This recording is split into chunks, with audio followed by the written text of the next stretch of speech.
Bom dia, pessoal. Boa tarde, boa noite. A quem estiver assistindo aí. Hoje, a gente vai continuar no nosso curso Peticione Comigo, falar das hipóteses de indeferimento da petição inicial. E aqui, alguns cuidados precisamos tomar. Porque a gente sabe que o código, ele privilegia o julgamento do mérito. E ao privilegiar o julgamento do mérito, você precisa, na verdade, entender que a extinção do processo, o indeferimento da petição inicial, tem que ser uma exceção. Então, nas hipóteses de indeferimento inicial, a gente tem que trabalhar e entender que isso é uma exceção. Se exceção é, a gente tem que propulsionar o processo para que ele ande para frente, para que ele tenha um resultado, ele tenha um julgamento do mérito. Então, é de fundamental importância nós compreendermos as hipóteses de indeferimento da petição inicial para saber os cuidados que devemos tomar no dia a dia forense. Vou colocar aqui o panorama geral da petição inicial, do indeferimento da petição inicial para vocês é o seguinte. O primeiro aspecto que nós temos que ter em mente é que o indeferimento da petição inicial é a decisão judicial que obsta liminarmente o prosseguimento da causa, pois não se admite o processamento da demanda. Olha, quando eu indefiro a petição inicial, eu estou falando que não houve licitação. Então, porque se houver a citação, já vai ter a angularização do processo, né? O autor pede ao o Poder Judiciário cita o réu se defende. Então, você triangula o processo. E o deferimento da repetição inicial, portanto, ele ocorre somente no início do processo. Só há indeferimento liminar antes de ouvida do réu. Porque após a citação, o juiz não mais poderá indeferir a petição inicial, como eu tinha falado. Se, posteriormente, for acolhido alguma alegação para extinguir o processo, não vai ser pelo indeferimento inicial, porque houve a citação do réu, então vai ser um outro motivo. Então, por exemplo, a inépcia, aqui eu trago a ideia do professor Fred Didier Júnior, que pode ser reconhecida a qualquer tempo, mesmo após a contestação. Mas, olha, nesse caso, não é deferimento da petição, e sim a extinção do processo sem análise do mérito. Então, não existe essa ideia do indeferimento indiscriminado, tudo que pode ocorrer com a petição inicial. O indeferimento da petição inicial, eu acho o seguinte: quando a gente ajuiza a ação, propõe a demanda e a petição inicial é o instrumento que consubstancia isso, o indeferimento da petição inicial, ela evita aquelas petições que não estão aptas a produzir algum efeito jurídico na relação indicada pelas partes no processo. Então, não dá para a gente também indeferir de forma indiscriminada a petição inicial. Temos que ter elementos que propiciem esse indeferimento. Então, ela só deve ser indeferida se não houver possibilidade de correção do seu vício ou se tiver conferida a oportunidade da parte, a parte não se manifestou. Gente, artigo 6º do CPC. Precisamos entender que o artigo 6º, que é o princípio da cooperação ou o princípio da primazia do mérito, o processo ele busca a resolução do mérito. Então, não dá para eu indeferir a petição inicial e achar que isso resolve o problema. Então, eu tenho que, a todo momento, propiciar a correção daqueles vícios que, eventualmente, eles existem. Detalhe importante: a petição, o indeferimento da petição inicial, ela pode ocorrer tanto em juízo singular, que é o mais corriqueiro, como em tribunal. Na segunda hipótese, no tribunal, o indeferimento tanto pode ser da decisão do relator, que normalmente acontece, né, nos casos de competência originária do tribunal, por exemplo, um mandato de segurança contra uma autoridade coatora, que é um secretário de Estado, aí seria do tribunal, uma ação rescisória, a competência originária do tribunal. Então, e também pode ser um acórdão também que indefere a petição inicial. Isso aqui é um detalhe, uma filigrama que, que o que eu quero que fique para vocês, na verdade, é que a petição inicial, ela não tem que ser indeferida à torto e direito. Busca-se, antes de indeferir a inicial, trazer elementos importantes. Vejam só, uma vez, um camarada trouxe uma petição inicial e falou assim: professor, você corrige aqui para mim para ver se está bom. Eu olhei, observei e falei: cara, essa petição inicial, Se ela for, se ela for a juízo, possivelmente o juiz vai pedir para você emendar ou corrigir alguns vícios indicados aqui, porque você é uma pessoa muito abstrata. Você fala, fala, fala, não diz nada. Então, importante que você saiba o que você está falando para delimitar o objeto da demanda, tá? Então, por exemplo, quando há uma ajuização e você, o juiz, o magistrado, ele percebe que sua petição ela é inepta, e aí percebam, a inépcia, ela é trazida no código do que é inépcia, que aí você pode ir lá no, acho que 324, tá aqui no slide também, mas considera-se inepta a petição inicial quando faltou a pedido ou causa de pedir, o pedido foi determinado, a narração dos fatos não decorrer logicamente à conclusão, e quando tiver pedidos incompatíveis entre si. Isso é inépcia. Tem legitimidade da parte quando, por exemplo, o dano ocorreu com um terceiro e você entra em nome de terceiro. Você não é parte legítima para juizar aquela ação, petição inicial. Então, ela vai ser indeferida. Quando falta interesse processual, quando não tem utilidade daquele julgamento para a parte que o requer. É como se, ao ajuizar uma ação, o resultado desse julgamento não me é útil. Então, falta o interesse processual aqui, tá bom? Agora, vamos ficar na inépcia. O indeferimento da petição inicial, ela tem que ser importante de compreender, importante de estudar, porque a partir dessa ideia do que é indeferido, o que não é indeferido, que a gente consegue delimitar o que não deve ser feito para evitar o indeferimento inicial. Porque, vejam, não dá para a gente achar que qualquer coisa vai ser aceita, porque existe o princípio da inafastabilidade da jurisdição. Espera lá. Inafastabilidade da jurisdição é uma coisa. Você fazer um pedido temerário ou um pedido que não decorre logicamente do que você quer é outra. Então vamos lá. A petição inepta, por exemplo, eu fui viajar, tinha conexão no voo, uma conexão atrasou, perdi a outra. No final, eu demorei 24 horas para chegar no destino final.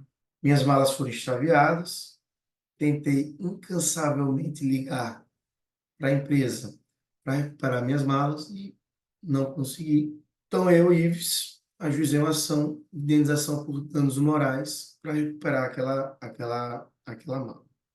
A me compensar dos danos sofridos e recuperar aquela mala.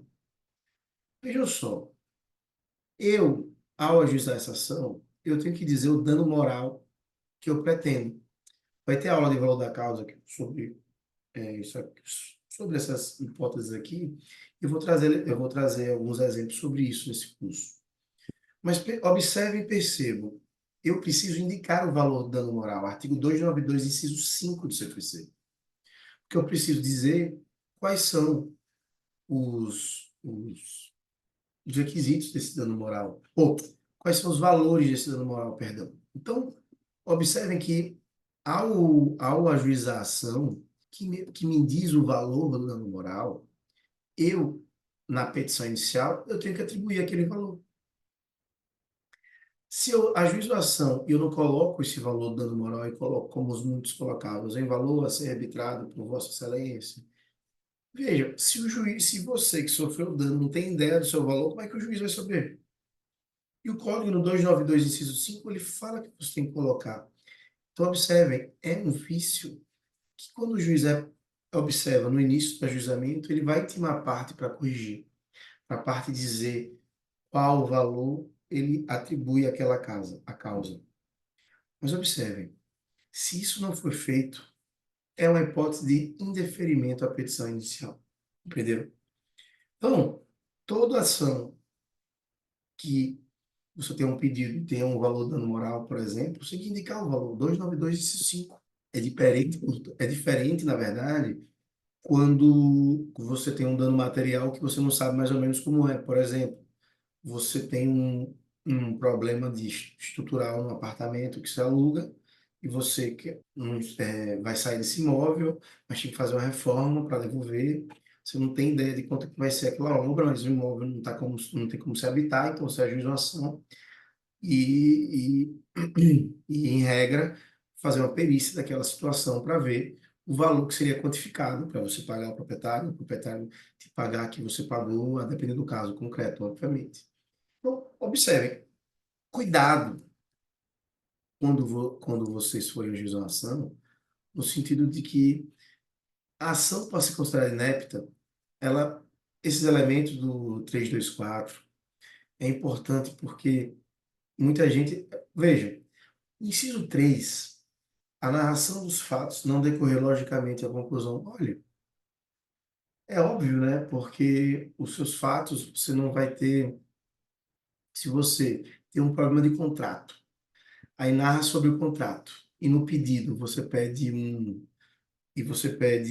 algo alheio ao contrato, o pedido não decorre claramente comigo, com isso, né? Muitas vezes eu vejo em contestação pessoa falando inépcia porque não entendeu a petição inicial. Mas olha que entender é muito particular. É óbvio que certas petições são incompreensíveis, é a técnica. Mas na contestação, se fala, ó, petição inepta, é um... eles vão juntamente com isso, que é a narração dos fatos não decorrer logicamente da conclusão.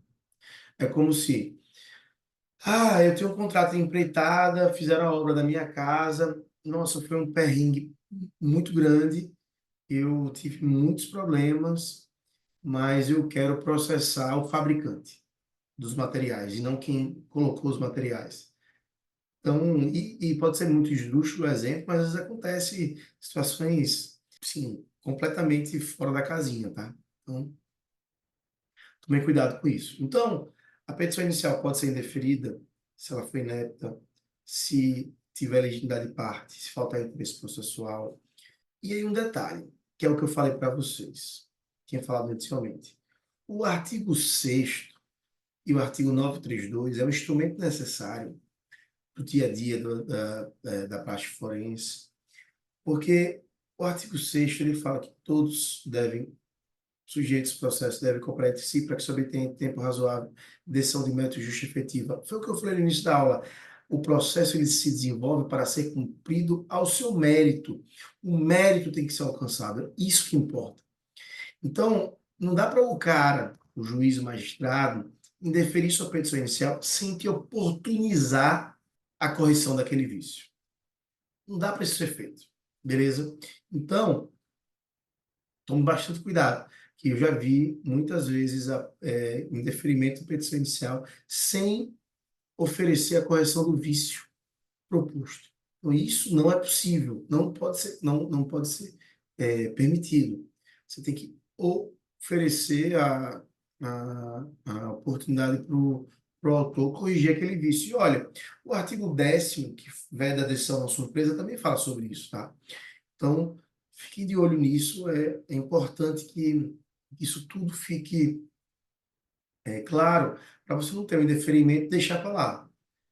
Se indeferir com base, sem oportunidade, correção do vício, fatalmente, se você tiver que recorrer, o seu recurso vai ser conhecido e provido, se for no prazo correto, corretamente, porque o código, as normas fundamentais do código, o artigo 1º, o artigo 15 do CPC, eles favorecem esse julgamento de mérito. E aqui, nos tribunais, o artigo 932 é a mesma coisa, tá? Que ele fala que antes de considerar inadmissível o recurso, o relator concederá o prazo de 5 dias ao recorrente para que seja sanado o vício ou complementado a documentação exigível. Gente, esse instrumento é importantíssimo. Quer ver um exemplo? Você protocola o recurso sem uma procuração assinada.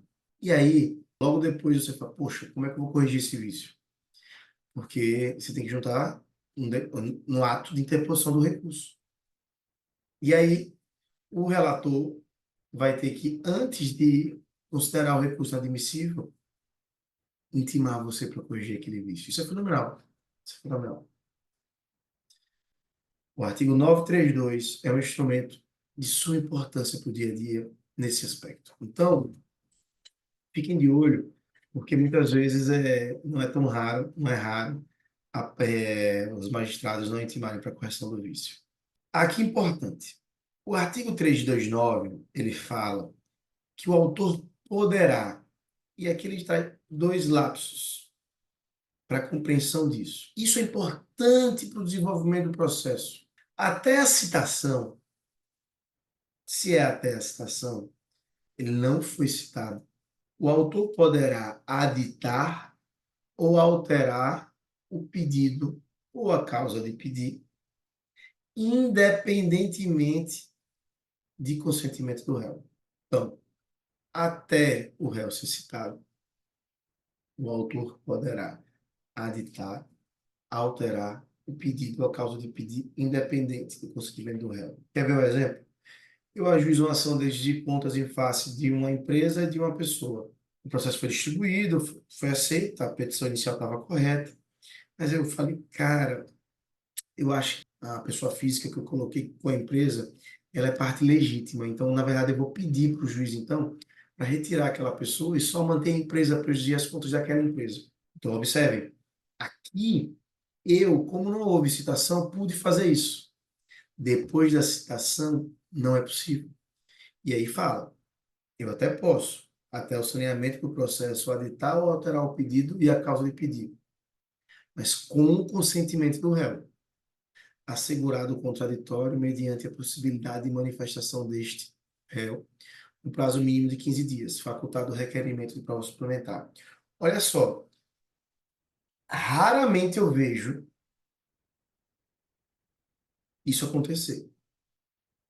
O réu consentir, é óbvio que se o réu consentisse e eu vou trazer novos elementos, o réu vai ter que ter um prazo de 15 dias, é como se fosse o prazo da contestação, para trazer aqueles elementos todos no processo. Então, obviamente, que isso vai ser garantido ao réu. E aí, o mesmo vai se aplicar à reconvenção e respectiva causa de pedir. Porque, observe, o indeferimento da petição inicial, ele não vai ocorrer se eu, antes do juiz se manifestar, eu já corrijo o vício que eu percebi. Mas supondo que não teve indeferimento ainda, e o juiz mandou citar, eu ainda posso alterar a petição. Nada impede que, ao alterar a petição, eu incorro em outro vício, né? Porque a gente tem uma falsa ideia de que alterar para melhor. Não, eu posso alterar para pior, eu posso ter um outro vício, e esse outro vício não corresponder ao que de fato se espera. Então, cuidado, muito cuidado, porque eu vejo muitas vezes o pessoal ajuiza a ação, fica inseguro e quer alterar, quer alterar, quer alterar. Cuidado. Então, até a citação, eu posso aditar, alterar o pedido, caso de pedir, sem o consentimento do réu. Independentemente, na verdade, do consentimento do réu. Porque, obviamente, o réu pode surgir depois e falar, eu não concordo. Mas não importa. O que importa é que eu posso fazer isso. Até o saneamento, eu posso auditar ou alterar o pedido, caso de pedir, mas com o consentimento do réu. E aí, eu tenho que assegurar o contraditório mediante a possibilidade de manifestação no prazo de 15 dias. Está lá no artigo 329 do CPC. E esse artigo ele se aplica também à reconvenção e respectiva causa de pedido. Outra coisa, indeferida a petição inicial, o autor poderá apelar. Se for indeferida, a gente tem então que a natureza da decisão que indefere é sentença. Da sentença, cabe apelação, artigo 1009 do CPC. Facultado ao juiz o prazo de 15 dias se retratasse. Percebam, gente, eu, se indeferir, eu vou apelar e o juiz vai ver minha apelação. Na apelação, pode ter elementos que ele não tinha visto antes, então ele pode ser retratado desses elementos. Agora, veja, eu ajuizo ou eu interponho minha apelação no juízo que foi proferido daquela decisão. Não é que nem agravo, que interpõe em segunda instância. Pode parecer besteira, mas eu vejo muitos colegas interpondo o recurso errado, no lugar errado. O agravo embaixo, a apelação no tribunal, e isso, com devido respeito, não pode acontecer. Então, quando eu apelo, interponho a apelação e está lá no processo, o juiz tem 5 dias para se retratar. Se não houver retratação, o juiz mandará citar o réu para responder o recurso. Observe, foi indeferida a petição inicial. Se foi indeferida a petição inicial, o réu não foi citado. Se eu apelei, o juiz tem que fazer o quê? Citar o réu para responder o recurso. para oferecer contrarrazões. E aí, após isso, o processo sobe para o tribunal. Se a sentença for reformada no tribunal, o prazo para contestação começar a correr, vai iniciar a partir da intimação do retorno dos autos. E vai observar as hipóteses de contagem de prazo do artigo 334. Então, observe. Apelei, mandou citar o réu. O réu foi citado, compareceu, apresentou contrarrazões. A sentença foi reformada pelo tribunal. O prazo para contestar, ele vai ser, quando o processo voltar, ele vai iniciar o prazo para contestar a petição inicial. Então, a petição inicial de indeferida foi, aspas, deferida, porque o tribunal aceitou as suas hipóteses, e a parte vai ser citada, já foi citada para contrarrazoar a apelação, vai ser intimado, o retorno dos autos vai ser a intimação dela para ela apresentar a contestação. Contestação, porque antes ela apresentou contrarrazões à apelação. Então, perceba que a lógica é um pouco diferente. O réu vai ser citado para apresentar contrarrazões, que o autor apelou. Se a apelação for provida e voltar, o réu vai apresentar contestação. Então, a hipótese que a contestação é feita depois. E o réu, além da contestação, ele pode fazer a reconvenção. Então, isso não impede a reconvenção. Não interposta a apelação, indeferiu inicial, não foi interposta. O réu será intimado do trânsito julgado da sentença, para que ele tenha ciência que aquela petição inicial foi promovida, para que ele tenha ciência que o autor teve chance de recuperar a inicial, ajeitar, corrigir os vícios, mas mesmo assim não o fez. E aí, pessoal, eu já vi indeferimento inicial em objeto de pesquisa, eu fui pesquisar. Obviamente, porque quando eu nunca tive uma petição inicial indeferida, porque em tese o juiz ele vai observar a parte formal, ok.